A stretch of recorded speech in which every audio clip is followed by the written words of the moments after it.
Hi, my name is Steve Martin, and I'm the founder and president of Agility Guides. And I'm here today to talk with you specifically about assessments and more specifically, what is an assessment and why you might consider doing one. All right, let's start off with what are assessments? Well, assessments are essentially a discovery tool for you to learn something about you and your organization, whether it might be a challenge or an opportunity or anything else that you want to learn about your organization. And it typically consists of collecting some data in a very structured format, usually in some sort of form like a survey and maybe some interviews with people who are really familiar with that topic at your organizations. So overall, these assessments can really help you discover and gather information, again, in a very structured way so that you can determine your next steps, your next actions based off of that data. So why should you do an assessment? Well, it comes down to this. Time is money. It is a great way for your organization to more clearly and quickly find your pain points or your opportunities, and it's based in real data.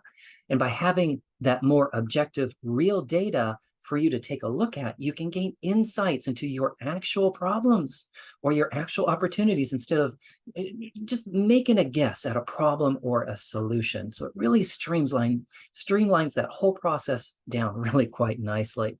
And then, oh, lastly, this is a really nice benefit as well.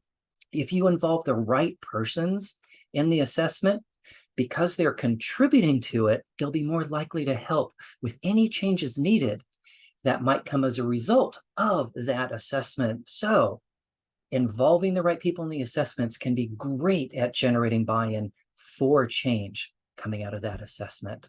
And lastly, let me offer this little tip for you about assessments. Now, that term assessment can be a little bit loaded, might make people feel just a little bit judged or a little bit guarded when you have those conversations, when you do those surveys. So sometimes we might want to call it discovery versus an assessment.